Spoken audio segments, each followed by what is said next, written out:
The pitch, day 3, pitch 1. There's a big problem with the millions of new electric vehicles hitting the road. They're batteries. We need a battery that charges faster, lasts longer, and doesn't catch on fire. And we need it to do all this with materials that are hard enough to find on the periodic table, let alone in the Earth's crust. The battery technology we need is something of a holy grail. Today, a 21-year-old founder walks in the pitch room looking like he borrowed his dad's suit, with a pitch for what he thinks could be that holy grail. But will results in the lab translate to money in the bank? I'm Josh Muccio. Welcome to The Pitch, where real entrepreneurs pitch to real investors for real money. I'm Neil Salas Griffin, Managing Director here at Techstar Chicago, and I'm happy to welcome you all to my city. I'm Phil Nadell. I'm the Managing Director of Forefront Venture Partners. I'm Gillian Manis, Managing Partner of Structure Capital. I'm Mark Phillips, Managing Director of 11 Tribes Ventures. I'm Victor Gutwein. I'm the founder and managing partner of M25. The pitch for Natrion is coming up after this. The information provided on this show is not intended to be investment advice and should not be relied upon as such. The investors on today's episode are providing their opinions based on their own assessment of the business presented. Those opinions should not be considered professional investment advice. Hello. Hi. Yeah. Hi. Hey there. Nice to meet you all. Yeah. Okay. Who are you? who What's are your you? name? My name's Alex. I'm the co-founder and CEO of Natrion. Natrion. Yeah, so at Natrion, we're actually based right here in Illinois, and what we're doing is, or our mission rather, is to realize a vision of safe, affordable, and efficient electric vehicles. So the story kind of begins in high school. I would get rides to school with my friend and his dad's Tesla, and that would be my favorite part of the day. I love that thing, and so I've loved electric cars ever since. But to really make electric cars viable for the mass market, a couple of things need to happen first. These cars need to be able to drive further, charge faster, cost less, and most importantly, not catch on fire. Hate when that happens. Yeah. Now, electric vehicle battery fires are becoming alarmingly more common, and it's not just scaring away consumers, but it's costing billions in recalls for the automakers. And so I was a University of Illinois materials engineering student, and I started working on something called a solid-state battery, where we essentially don't use any flammable materials. And this technology has been known in the industry to be a bit of a holy grail because solid-state batteries are also way more efficient, but nobody's figured out how to make them at the scales that are required by the automotive industry yet. So I kind of pleaded with my professors, started getting time in their labs. Some of the stuff we were doing, OSHA would definitely not approve of, but it was enough to get us our first U.S. Air Force contract to continue the research, and that's how Natrion got started as a company. So fast forward to today, the suite of patented battery components that we make eliminate fire risk, and they can make an electric car drive as far as 450 miles on a single charge. We can charge in as little as 15 minutes.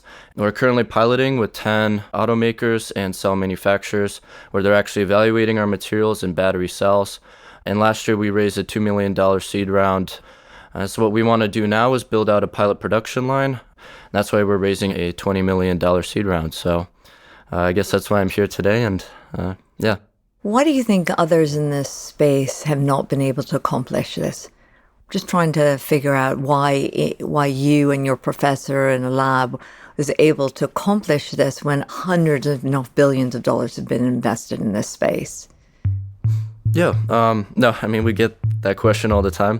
I'm so predictable. Be too good to be true. I mean that predictable. Right. No, fair question. So, from fundamental material things to the fact that we want to be a component supplier rather than a full cell manufacturer. So we really kind of sat down with cell manufacturers, looked at their process, what machinery do they use right now, what does their cell construction look right now, and then designed a material that would fit that as much as possible. Versus, our competitors, usually they have a new material and it might have fantastic performance, but then they're trying to figure out how to build a cell around that. Okay. And that's why it's taken them forever and so much capital to get to the market in a meaningful way. So what component, what material are you using that others have not tried? So the core innovation is what's called a solid-state electrolyte. So the electrolyte is in the center of the battery cell. It's what moves the lithium ions, and usually this is a liquid. That's why batteries right now are so flammable. It's a basically gasoline kind of liquid. And so what we do is what's called a hybrid composite material. So it's a material where we're blending polymers and ceramics. Have you patented this? Yeah, so we have one patent issued on the ceramic part of the composite. Okay. And then we have 5 more inventions currently pending surrounding the polymer, the composite itself, processes, methods of integration into battery cells. So that core hybrid material is the component that you want to sell to traditional EV battery manufacturers. Correct. Right? And they don't have to change the rest of the components of the battery? Right now, the way a battery's made is, I mentioned there's a liquid in the middle of it. Really what it is it's kind of like this porous cloth that's soaked with the liquid, and then you quite literally sandwich it into the middle of the battery. So we made our solid-state electrolyte mimic that cloth almost exactly. How thick it is, how flexible it is, how strong it is, right? So the machinery can stay the same. And as a result, there's actually very little that you have to change. And just one other sort of technical question on the ceramic, the companies that use a ceramic approach, how far away are they from being able to process that at scale? And isn't that, if they come up with that and are successful, isn't that a better solution than the hybrid that you have? I mean, it's, when you go to scale manufacturing, it's really the little things that'll kill you. Some of the companies doing ceramics out there, if they get their technology up to scale, will be truly amazing. And but don't you believe that'll happen, in the next several years? Probably more than several is the thing. We're talking about millions and millions of EVs as soon as 2030, right? So really we need a solution in kind of the next 5 years.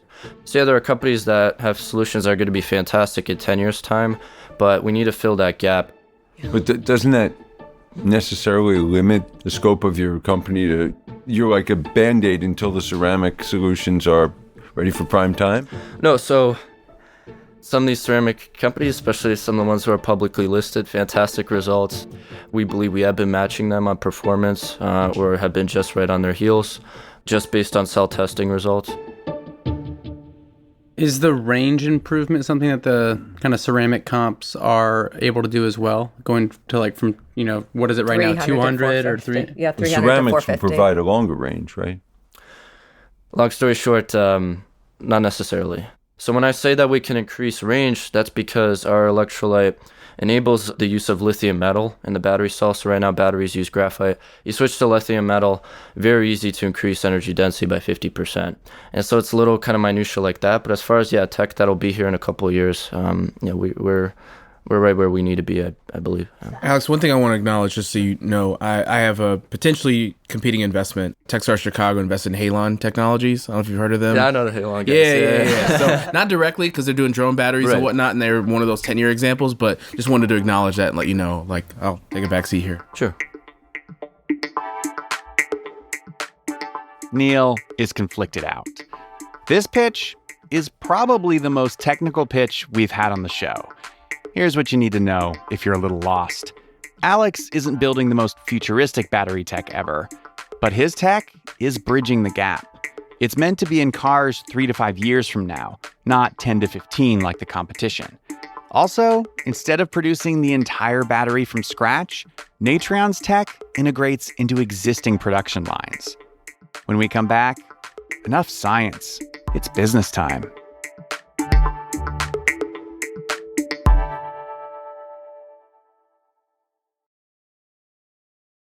Welcome back to the Pitch Lab. Alex has explained his hybrid EV battery components, and the investors seem very interested. Now, Natrion raised a $2 million seed round about a year ago, but now Alex wants to raise a $20 million Series A.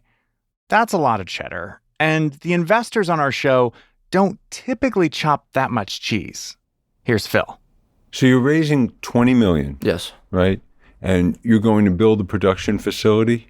Correct. And where are you going to do that? We're looking around here, Chicago area, yeah. Okay. And 20 million is going to be enough?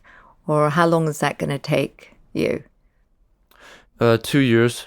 Does that get you to revenue generating, or where are you after 2 years? Yeah. Where we want to be at the end of that is actually, our first POs coming in, and we'd be filling those. But conceivably, we'll be at A-sample cells at that stage, something that you could start building EV battery packs and then getting those proven out and certified. I know commercialization is a tough thing to predict, but can you paint a picture of the next 5 years? What could this business look like financially? Yeah. So conceivably in 2 years, we could be in battery packs, getting battery packs certified with an automaker. After that, we're actually bringing in revenue. So. Got it. So that's 24 months away. If all goes well, yeah. Great. As you talk to the auto manufacturers, right, what are those conversations looking like? It's been interesting because we're seeing a trend in the industry where the automakers want to exert more and more control about what's actually going into the battery rather than just kind of taking whatever the manufacturer is offering. So they want to invest in companies like us. They have robust R&D teams in-house to prove out tech like ours. And they ultimately are trying to be the decision makers in cell chemistry.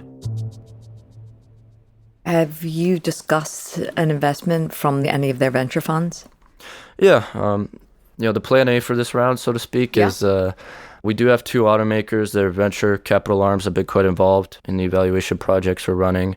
And it looks like we could get them to lead, one or both of them to lead the round. That seems like the natural source of funding for this type of a round. And so what are they sort of waiting for? You mentioned briefly battery life. Is that something that they want to see the results of first before they pull the trigger on investing? That's pretty much it. So these 2 automakers I mentioned are mostly interested in this lithium metal battery chemistry that we can enable. And why aren't lithium metal batteries here right now? They don't last very long. So we're trying to show that they do. And kind of what we literally have to show is that you could charge and discharge this battery 1,000 times and still have 80% of the energy, the 1,000th cycle that you had the first time you charge and discharge it. So where are you in that proof point? So one of the automakers, we're kind of on the edge of our seats because we're supposed to hear back any week now. Have you proven this out, though, that it can be charged? In-house, yes. You have? Yes. We've gone out to 400 cycles with less than 2% degradation, and we have the Coulombic efficiencies we need to get to 1,000. So you think at 1,000 you'll be at 80% or above? Exactly, yeah. From a market perspective, that's extremely competitive. 400 cycles, 2% degradation. Oh, absolutely. So these manufacturers who could possibly invest, they're waiting for that data point, that proof point. So pretty much. If you hit that, if they're satisfied, aren't they likely to just take the whole 20 million? Yeah.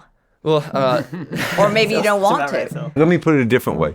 If they didn't take the 20 million, I would be worried. Yeah.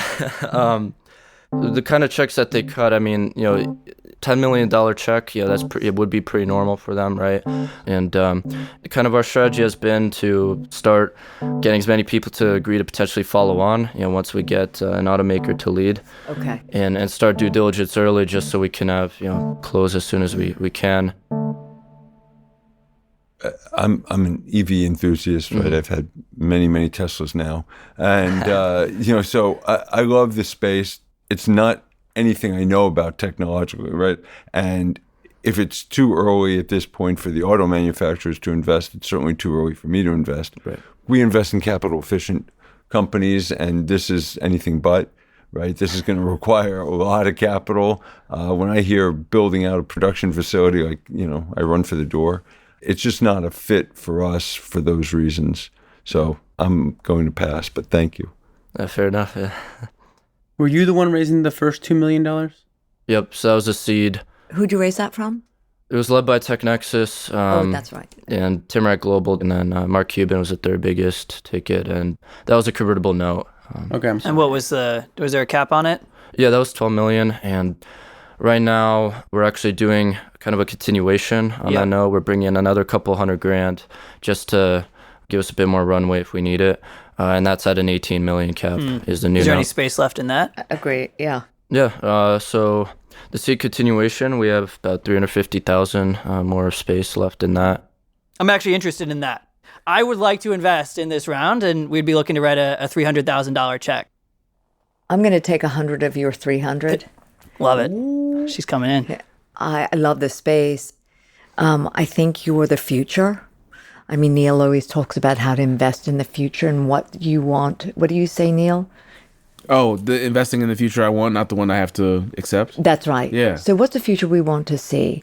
And I think, Alex, you're exactly who I want to invest in. And this is your vision. This is your generation to either destroy or to rebuild. So if I could have 100 of that. I would love for you to have 100 of that. Okay. It depends on what Victor says, of course. Right. Yeah, I don't want to spoil the moment or anything, but we do not take science risk. I have no way to assess how well this is going to perform against all the probably really well-funded competitors. Yeah. But the element of it being the future that I want, 100%. So you finished up your fundraising on the note. Good for you. Yeah. Thank you. Thank you. Thank you all so much. You did great. We're set. Thanks, Alex. See you, Alex. Good job, man. He's great. Oh, my God. This is a long, the shot bet. Oh, yeah. But if we don't bet... That's a pure zero. This is the last chance you got. Yeah. This is going to get priced out next time. Oh, Yeah, for exactly. sure. I feel someone's going to buy this, truthfully. I don't think it's even going to go all the way. I think he's also a shockingly brilliant young man. Oh, I think we please. just saw the surface. Oh. I think we got to talk. We need to understand who The the whole auto team. manufacturers are that he's talking with right, that want to lead the absolutely. round. So there's a lot of questions. But Yeah, but there's something about that young, smoldering brilliance that lies behind him. You're Yeah, just it's trying a to, good word, smoldering. that kind of genius. Well, you hit him with the Uncle Ben with great power, comes great responsibility speech. I love that. So inspirational, you crushed it, Jillian. Jillian. Yeah, It'll he be needed fun. that. It'll be fun. A little diligence together. Absolutely. Huh? All right. There's a lot of digging here, but That's right. God, there's, you always think that this is the kid who's going to change Yeah. the world. In my head, I kept thinking he might be that one. He might be the founder of the Holy Grail. This better not fall apart in due diligence. Famous last words. Ugh. Past Josh. You jinxed it. When we come back, our software investors find themselves a bit out of their element.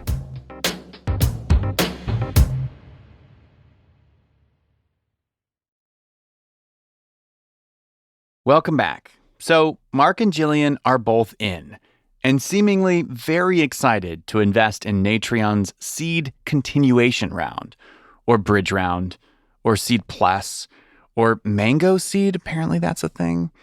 So, a few weeks after the pitch, Mark kicked off the due diligence process on a call with Alex. Alex. Hey, Mark, Josh, how you doing? Good, man. Good to see you. How you been? Guys, They covered the basics. The goal of Natrion is not to necessarily be the manufacturer of the batteries. It is this unique substance that is a critical component of how the batteries are manufactured. Is that correct? Exactly, yep. And also the hard stuff. And then how much are you guys burning on a monthly basis? At the moment, our burn is about 76,000 per month. Yep. Whew. That is steep. Yeah. That's a lot of burn. Battery research is not cheap. We're using 5 tanks of argon gas every week, right? And a few weeks later, Jillian joined in. Alex, it's been a long time, sir. It has been, yeah. Happy New Year. So, Alex, Mark and I have activated our networks, I would say, and I'll give you sort of a high level. I was told by one person that over 260 companies are trying to crack this chemistry code in the US, in just the US. And so on one hand, we want to get excited, and there is something to get excited about, but it is unclear, is it the time to get completely committed to Natrion's technology? There are still some outstanding questions that I'm not quite sure that I feel that you can answer, and I'd like to just fire a couple away. Yeah. So question one, Alex, are any of the core patents that you have, would any of them enable you to block competition? it is our belief that the combination of our battery components, temperature stability and voltage stability and simultaneous performance within the battery cell would be extremely difficult, if not impossible, to replicate with a different combination of materials. And that's just the materials themselves. Of course, we are also patenting out methods of implementing in actual battery cells. So those are, of course, value to any OEM we subsequently work with. Alex, tell us a little bit more about your perspective on this OEM process where you're doing the piloting, the testing. My understanding is these OEMs have a version of your product and they're testing it. Is the Series A contingent upon a successful testing of the product? Correct. We did a first round of evaluation where they tested their coin cells. They look like the little battery you have inside a watch.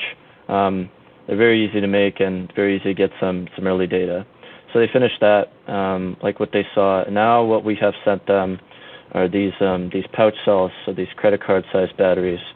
And this is like what's inside your phone, right? They'll be doing another cycle life evaluation, but more pertinent to the Series A will be the safety testing of these credit card sized battery cells. And so all we have to do in the safety testing is show that there's this improvement over conventional liquid systems that we say that we make. That'll be the main trigger. Yeah. So this puts Jillian and Mark in a bit of a conundrum.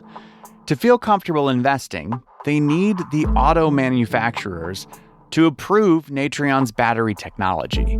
But by then, everyone will want to invest, and our investors will be priced out. The window to invest is now. Yeah, that's the challenging part here. I think, Alex, I love the control you have over the topic, man. You seem to fully understand this space, and it's really impressive what you're doing and how you're doing it. When we met in person, I think pilot and sort of going through these phrases that we use are different in your world than they are in maybe a traditional software world. When I hear that word pilot, I think to myself, oh, okay, well, there's an active product that somebody wants, and they'll be working with it for 3 months, and then it'll convert into a paid client. The risk of those safety testings and the OEM manufacturer's evaluation of the product, and the potential for that to be like, hey, this isn't what we're looking for, and kind of taking you back to step one. I hope and pray that isn't what's going to happen. But I think from an investor perspective, that creates a bit too much risk for us to want to participate in the seed round. So I think this is going to be an opportunity we'll have to pass on at this point, because we're just not able to take the risk where it isn't something the OEM wants to move forward with. Yeah, I'm on the same boat. I'm just going to add one more layer to this, which is the advisors that I reached out to, all of them said that as an angel would really need to hire, what their words were to significantly invest in diligence from experts.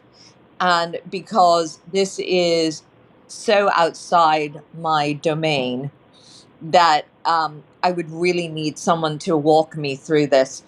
I want you to succeed, Alex. I do believe that you could actually be delivering the Holy Grail to all of us. But this is just too early for me as an angel and for the fund, given the fact that this is not an area that we feel we have complete competency in. So I am going to pass. Yeah, fair enough. I really appreciate the time and consideration and words of encouragement, and it makes sense. And we understand that our particular proposition here isn't for every investor, for sure.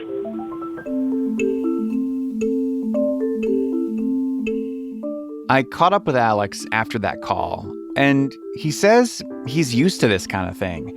Generalist investors get stuck in due diligence all the time, and he gets it. There's a lot of risk investing in something you don't fully understand. I wish Jillian or Mark would have reached out to some of our prior investors, because I think they might have been able to walk them through some of the tech risk that they've already evaluated their own due diligence. So, for example, we will take kind of perhaps more generalist-focused VCs who are interested and have them talk to TechNexus, who was the lead in our seed round, or Tamarack Global, which was the other big ticket in our seed round. And those conversations usually help move due diligence along. And I think that is why we tend to work more with clean tech focused or, strategic VCs rather than more generalist VCs. I mean, like, only time will tell, right? But like, if you raise that Series A in a couple months, it's going to look like the investors in our show just completely missed the boat. Yeah, I mean, I'll do my best to prove them wrong, but in the meantime, it's been a busy few months for Natrion. They brought in some new employees, and they're working with the Department of Defense now, doing contract work, creating batteries for things like handheld radios. They're even working on doing a test for their batteries in space. As you know from every space movie ever, fire in space, very, very bad. So they're hoping to send their batteries up to the International Space Station in the next few months and test them out, which is pretty cool. What's it like to go from the guy like in a lab in college trying to come up with the holy grail of battery technology to running a company that's pitching for millions of dollars in government contracts? I haven't had the chance to kind of reflect on it too much, I guess, but it's just, I'm just here to do whatever the company needs for me to do. So, I wish I did more lab work like I used to. That's my favorite. I never went to business school or something like that. I just kind of pick things up as I go along. And yeah, I made mistakes. Fortunately, not enough to get us in too much trouble. And it's worked so far. Hopefully, it'll keep working for me. But I think I've been okay at it so far.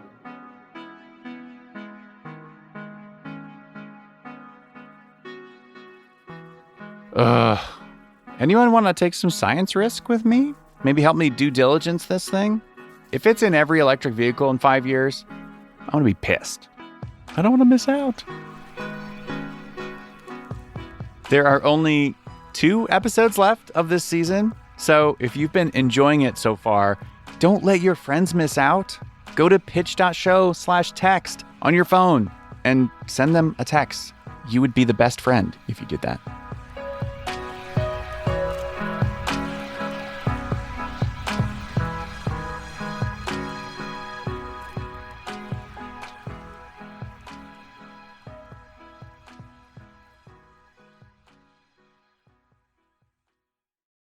Next week on The Pitch. Are these contracts signed? Yeah, they're signed. How sure are you that you're going to do $3 million next year?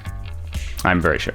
I mean, there's no guarantee because the retail business is just not predictable right now. And in fact, it's predictably bad right now, if anything else. Definitely. I think that is time for the knight in shining armor. That's next week in The Pitch Room. See you on Wednesday.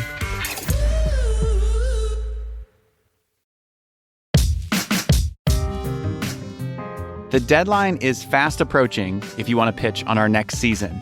We're recording this June in San Diego, California. So if you're a founder raising a pre-seed or seed round, go to pitch.show/apply and upload your pitch deck. And if you want more from us, subscribe to Pitch Plus. You'll get ad-free listening to the entire catalog and occasional bonus content. Plus, it's a really good way to support the show. Just go to pitch.show/plus to learn more. The Pitch is me, Josh Muccio, Lisa Muccio, Carrie Ann Thomas, Anna Ladd, and Enoch Kim.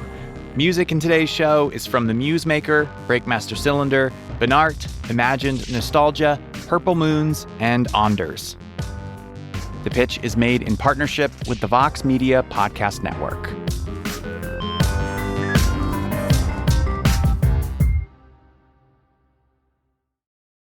The Pitch Inc. and their respective employees and affiliates do not provide investment advice or make investment recommendations. The information provided on this show should not be used as the basis for making investment decisions. Listeners should conduct their own research and consult with their own investment advisors before making any investment decisions.